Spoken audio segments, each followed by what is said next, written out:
Cranford. Chapter 5. Old Letters. I have often noticed that almost everyone has his own individual small economies, careful habits of saving fractions of pennies in some one peculiar direction, any disturbance of which annoys him more than spending shillings or pounds on some real extravagance.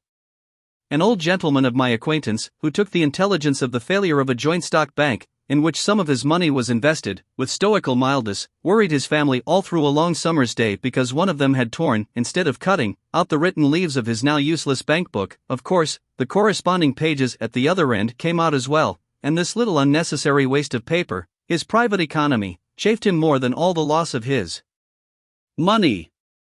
Envelopes fretted his soul terribly when they first came in. The only way in which he could reconcile himself to such waste of his cherished article was by patiently turning inside out all that were sent to him, and so making them serve again. Even now, though tamed by age, I see him casting wistful glances at his daughters when they send a whole inside of a half-sheet of notepaper, with the 3 lines of acceptance to an invitation, written on only one of the sides. I am not above owning that I have this human weakness myself. String is my foible. My pockets get full of little hanks of it, picked up and twisted together, ready for uses that never come. I am seriously annoyed if anyone cuts the string of a parcel instead of patiently and faithfully undoing it fold by fold. How people can bring themselves to use India rubber rings, which are a sort of deification of string, as lightly as they do, I cannot imagine. To me, an India rubber ring is a precious treasure. I have one which is not new, one that I picked up off the floor nearly 6 years ago. I have really tried to use it, but my heart failed me, and I could not commit the extravagance. Small pieces of butter grieve others. They cannot attend to conversation because of the annoyance occasioned by the habit which some people have of invariably taking more butter than they want. Have you not seen the anxious look, almost mesmeric, which such persons fix on the article? They would feel it a relief if they might bury it out of their sight by popping it into their own mouths and swallowing it down, and they are really made happy if the person on whose plate it lies unused suddenly breaks off a piece of toast, which he does not want at all, and eats up his butter. They think that this is not waste. Now Miss Matty Jenkyns was chary of candles. We had many devices to use as few as possible. In the winter afternoon she would sit knitting for 2 or 3 hours. She could do this in the dark, or by firelight, and when I asked if I might not ring for candles to finish stitching my wristbands, she told me to keep blind man's holiday. They were usually brought in with tea, but we only burnt one at a time. As we lived in constant preparation for a friend who might come in any evening, but who never did, it required some contrivance to keep our 2 candles of the same length, ready to be lighted, and to look as if we burnt 2 always. The candles took it in turns, and, whatever we might be talking about or doing, Miss Matty's eyes were habitually fixed upon the candle, ready to jump up and extinguish it and to light the other before they had become too uneven in length to be restored to equality in the course of the evening. One night, I remember, this candle economy particularly annoyed me. I had been very much tired of my compulsory blind man's holiday, especially as Miss Matty had fallen asleep, and I did not like to stir the fire and run the risk of awakening her, so I could not even sit on the rug and scorch myself with sewing by firelight, according to my usual custom. I fancied Miss Matty must be dreaming of her early life, for she spoke 1 or 2 words in her uneasy sleep bearing reference to persons who were dead long before. When Martha brought in the lighted candle and tea, Miss Matty started into wakefulness, with a strange, bewildered look around, as if we were not the people she expected to see about her. There was a little sad expression that shadowed her face as she recognized me, but immediately afterwards she tried to give me her usual smile. All through tea time her talk ran upon the days of her childhood and youth.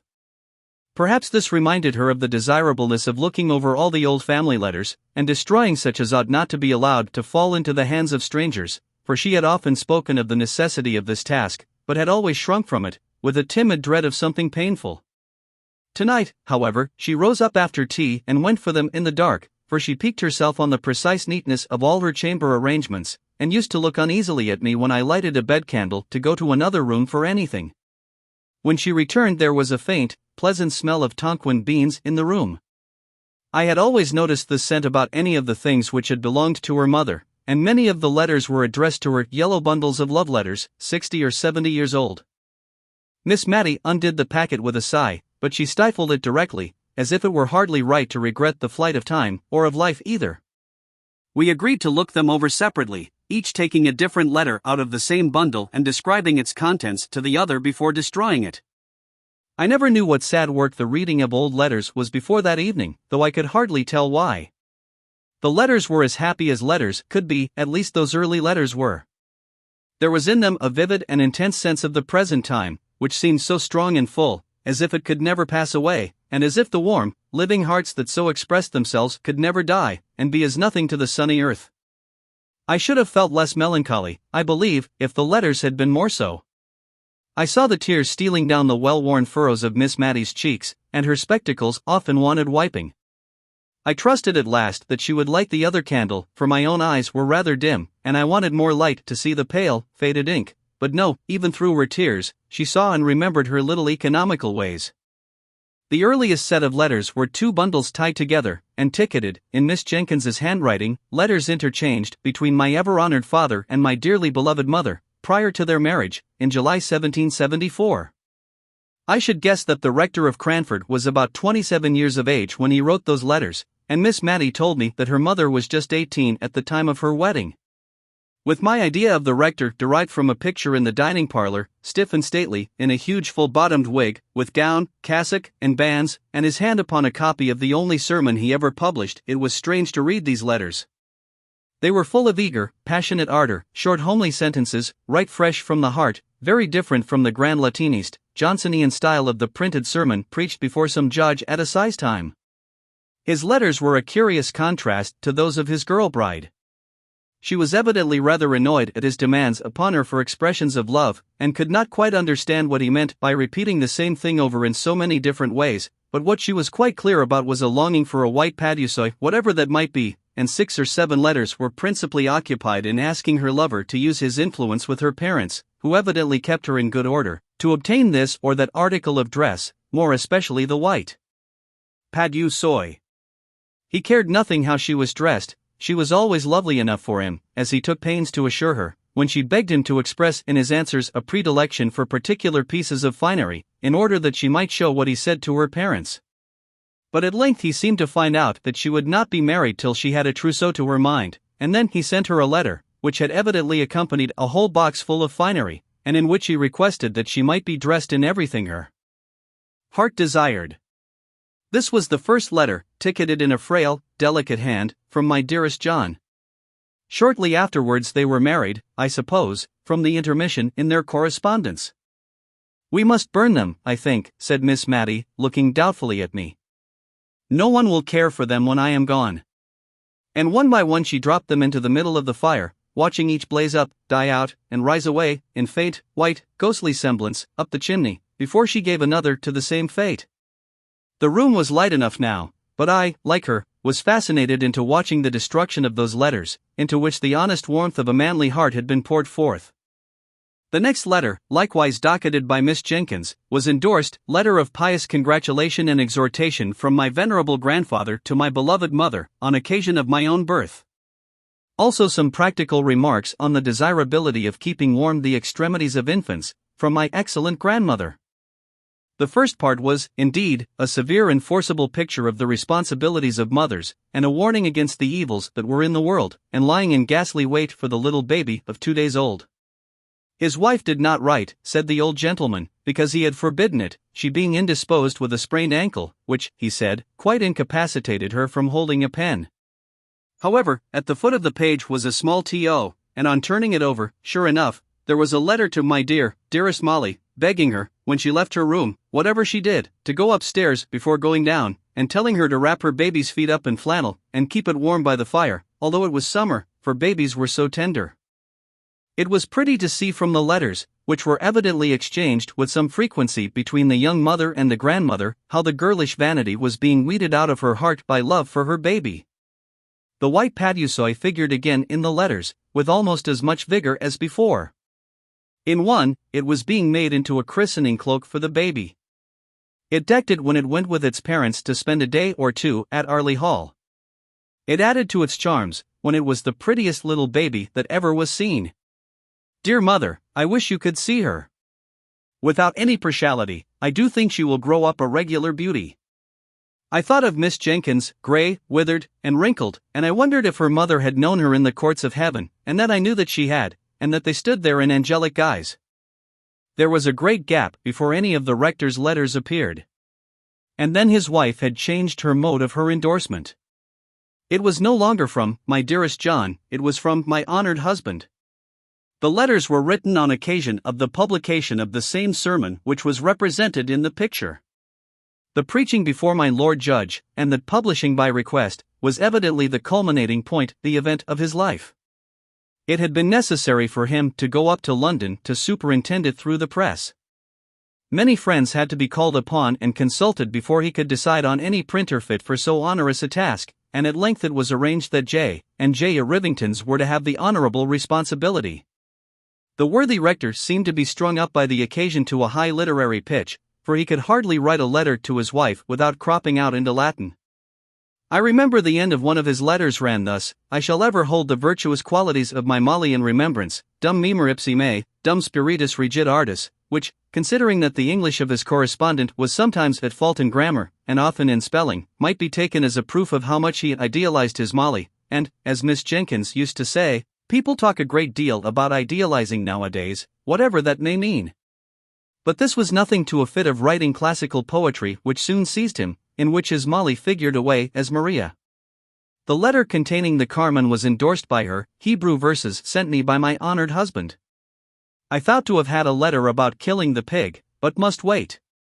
M'm, to send the poetry to Sir Peter Arley, as my husband desires. And in a postscriptum note in his handwriting it was stated that the ode had appeared in the Gentleman's Magazine, December 1782. Her letters back to her husband, treasured as fondly by him as if they had been M.T. Cicerone's epistolae, were more satisfactory to an absent husband and father than his could ever have been to her. She told him how Deborah sewed her seam very neatly every day, and read to her in the books he had set her, how she was a very forward, good child, but would ask questions her mother could not answer, but how she did not let herself down by saying she did not know, but took to stirring the fire, or sending the forward child on an errand. Matty was now the mother's darling, and promised, like her sister at her age, to be a great beauty. I was reading this aloud to Miss Matty, who smiled and sighed a little at the hope, so fondly expressed, that little Matty might not be vain, even if she were a beauty. "I had very pretty hair, my dear," said Miss Matilda, "and not a bad mouth." And I saw her soon afterwards adjust her cap and draw herself up. But to return to Mrs. Jenkyns's letters. She told her husband about the poor in the parish, what homely domestic medicines she had administered, what kitchen physic she had sent. She had evidently held his displeasure as a rod in pickle over the heads of all the ne'er-do-wells. She asked for his directions about the cows and pigs, and did not always obtain them, as I have shown before. The kind old grandmother was dead when a little boy was born, soon after the publication of the sermon, but there was another letter of exhortation from the grandfather, more stringent and admonitory than ever, now that there was a boy to be guarded from the snares of the world. He described all the various sins into which men might fall, until I wondered how any man ever came to a natural death. The gallows seemed as if it must have been the termination of the lives of most of the grandfather's friends and acquaintance, and I was not surprised at the way in which he spoke of this life being a vale of tears. It seemed curious that I should never have heard of this brother before, but I concluded that he had died young, or else surely his name would have been alluded to by his sisters. By and by we came to packets of Miss Jenkyns's letters. These Miss Matty did regret to burn. She said all the others had been only interesting to those who loved the writers, and that it seemed as if it would have hurt her to allow them to fall into the hands of strangers, who had not known her dear mother, and how good she was, although she did not always spell, quite in the modern fashion, but Deborah's letters were so very superior. Anyone might profit by reading them. It was a long time since she had read Mrs. Chapone, but she knew she used to think that Deborah could have said the same things quite as well, and as for Mrs. Carter. People thought a deal of her letters, just because she had written Epictetus, but she was quite sure Deborah would never have made use of such a common expression as "I canna be fashed." I made use of the time to think of many other things. Miss Matty did grudge burning these letters, it was evident. She would not let them be carelessly passed over with any quiet reading, and skipping, to myself. She took them from me, and even lighted the second candle in order to read them aloud with a proper emphasis, and without stumbling over the big words. Oh dear! How I wanted facts instead of reflections, before those letters were concluded. They lasted us 2 nights, and I won't deny that I made use of the time to think of many other things, and yet I was always at my post at the end of each sentence. The rector's letters, and those of his wife and mother-in-law, had all been tolerably short and pithy, written in a straight hand, with the lines very close together. Sometimes the whole letter was contained on a mere scrap of paper. The paper was very yellow, and the ink very brown. Some of the sheets were, as Miss Matty made me observe, the old original post, with the stamp in the corner representing a postboy writing for life and twanging his horn. The letters of Mrs. Jenkyns and her mother were fastened with a great round red wafer, for it was before Miss Edgeworth's patronage had banished wafers from polite society. It was evident, from the tenor of what was said, that francs were in great request, and were even used as a means of paying debts by needy members of Parliament. The rector sealed his epistles with an immense coat of arms, and showed by the care with which he had performed this ceremony that he expected they should be cut open, not broken by any thoughtless or impatient hand. Now, Miss Jenkyns's letters were of a later date in form and writing. She wrote on the square sheet which we have learned to call old-fashioned. Her hand was admirably calculated, together with her use of many-syllabled words, to fill up a sheet, and then came the pride and delight of crossing. Poor Miss Matty got sadly puzzled with this, for the words gathered size like snowballs, and towards the end of her letter Miss Jenkyns used to become quite sesquipedalian. In one to her father, slightly theological and controversial in its tone, she had spoken of Herod, Tetrarch of Idumea. Miss Matty read it Herod Petrarch of Etruria, and was just as well pleased as if she had been right. I can't quite remember the date, but I think it was in 1805 that Miss Jenkyns wrote the longest series of letters on occasion of her absence on a visit to some friends near Newcastle upon Tyne. These friends were intimate with the commandant of the garrison there, and heard from him of all the preparations that were being made to repel the invasion of Buonaparte, which some people imagined might take place at the mouth of the Tyne. Miss Jenkyns was evidently very much alarmed, and the first part of her letters was often written in pretty intelligible English, conveying particulars of the preparations which were made in the family with whom she was residing against the dreaded event, the bundles of clothes that were packed up ready for a flight to Alston Moor, a wild hilly piece of ground between Northumberland and Cumberland, the signal that was to be given for this flight, and for the simultaneous turning out of the volunteers under arms, which said signal was to consist, if I remember rightly, in ringing the church bells in a particular and ominous manner. One day, when Miss Jenkyns and her hosts were at a dinner party in Newcastle, this warning summons was actually given, not a very wise proceeding, if there be any truth in the moral attached to the fable of the boy and the wolf, but so it was, and Miss Jenkyns, hardly recovered from her fright, wrote the next day to describe the sound, the breathless shock, the hurry and alarm, and then, taking breath, she added, "How trivial, my dear father, do all our apprehensions of the last evening appear at the present moment, to calm and inquiring minds." And here Miss Matty broke in with, "But, indeed, my dear, they were not at all trivial or trifling at the time. I know I used to wake up in the night many a time and think I heard the tramp of the French entering Cranford. Many people talked of hiding themselves in the salt mines, and meat would have kept capitally down there, only perhaps we should have been thirsty. And my father preached a whole set of sermons on the occasion, one set in the mornings, all about David and Goliath, to spirit up the people to fighting with spades or bricks, if need were, and the other set in the afternoons, proving that Napoleon, that was another name for Boney, as we used to call him, was all the same as a Napoleon and a Baden. I remember my father rather thought he should be asked to print this last set, but the parish had, perhaps, had enough of them with hearing. Peter Marmaduke Arley Jenkins, poor Peter, as Miss Matty began to call him, was at school at Shrewsbury by this time. The rector took up his pen, and rubbed up his Latin once more, to correspond with his boy. It was very clear that the lads were what are called show letters. They were of a highly mental description, giving an account of his studies, and his intellectual hopes of various kinds, with an occasional quotation from the classics, but, now and then, the animal nature broke out in such a little sentence as this, evidently written in a trembling hurry, after the letter had been inspected: "Mother dear, do send me a cake, and put plenty of citron in." The mother dear probably answered her boy in the form of cakes and goody, for there were none of her letters among this set, but a whole collection of the rector's, to whom the Latin in his boy's letters was like a trumpet to the old warhorse.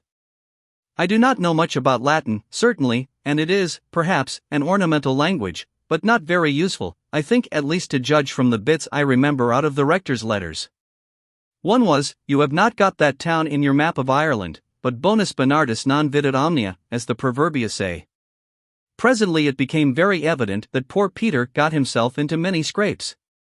There were letters of stilted penitence to his father, for some wrongdoing, and among them all was a badly written, badly sealed, badly directed, blotted note: "My dear, dearest mother, I will be a better boy, I will, indeed, but don't, please, be ill for me, I am not worth it, but I will be good, darling mother." Miss Matty could not speak for crying, after she had read this note. She gave it to me in silence, and then got up and took it to her sacred recesses in her own room, for fear, by any chance, it might get burnt. "Poor Peter," she said, "he was always in scrapes, he was too easy. They led him wrong, and then left him in the lurch. But he was too fond of mischief. He could never resist a joke. Poor Peter."